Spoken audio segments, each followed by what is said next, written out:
Salt River Bay National Historic Park and Ecological Preserve is a unit of the National Park Service on the island of St. Croix in the U.S.Virgin Islands. It preserves upland watersheds, mangrove forests, and estuarine and marine environments that support threatened and endangered species. It also contains the Columbus Landing Site, a National Historic Landmark that is the only known site where members of a Columbus expedition set foot on what is now United States territory. The site is marked by Fort Salé, a remaining earthworks fortification from the French period of occupation, about 1617. The park also preserves prehistoric and colonial-era archaeological sites, including the only existing example of a ball court in the U.S.Virgin Islands. Description: Salt River Bay is located on the north side of the island of St. Croix, on its central coast. The bay is a large inlet with two major sections, the left fed by the Salt River. The park property encompasses substantially all of the land abutting the bay. This area's blend of sea and land holds some of the largest remaining mangrove forests in the Virgin Islands, as well as coral reefs and a submarine canyon. Salt River Bay's natural history, its vitally important ecosystem of mangroves, estuary, coral reefs, and submarine canyon, has witnessed thousands of years of human endeavor.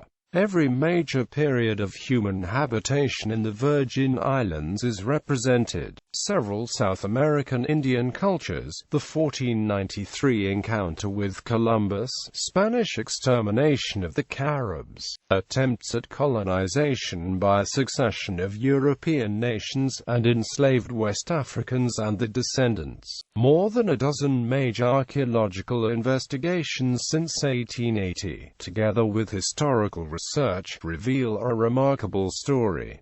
Park history. On February 24, 1992, Congress created the park, under cooperative management of the National Park Service and Government of the Virgin Islands of the United States. These agencies jointly manage this park. As an historic area of the National Park Service, the park was administratively listed on the National Register of Historic Places on the same day. The Columbus Landing Site had already been designated a National Historic Landmark on October 9, 1960. The Salt River Bay National Historical Park and Ecological Preserve will be honored as part on the 53rd quarter in the America the Beautiful quarters in 2020. Columbus Landing Site and Early History. The Columbus Landing Site is located on a point at the western side of the bay. It is here that Columbus sent a longboat to shore on November 14, 1493, to explore the area and acquire fresh water and provisions. A nearby village was occupied by Taino people who had recently been enslaved by invading Carib forces, and Columbus's men took some of the women and children with them when they set out to return to the ship. While en route, they encountered a canoe apparently occupied by Caribs, and a brief skirmish took place, in which one of the canoe's occupants was slain and the others captured. The island had been abandoned by the Caribs by 1590, and became Spanish territory. It was taken by the English in 1641, and the Dutch in 1642. The Dutch built Fort Flamand near the site, which was taken over by the French in 1650 and renamed Fort Sale. Its remains are the only known structure to survive from this early colonial period. Bioluminescent Bay at Salt River. Salt River is home to one of two bioluminescent bays or biobays on the island of St. Croix. Every year thousands of people flock to see the glowing water of the biobay that's created by a microorganism, the dinoflagellate Pyridinium bahamense. The bay is also home to other bioluminescent marine life including Ctenophora comb jellies and Odontocylus phosphorea fireworms. Biobays are extremely rare, with only 7 year-round lagoons known to exist in the Caribbean, says Dr. Michael Latz of the Scripps Institute of Oceanography at the University of California, San Diego, an expert on bioluminescent organisms. Any place that has a bioluminescent bay should cherish it like a natural wonder, like a treasure. A combination of factors creates the necessary conditions for bioluminescence.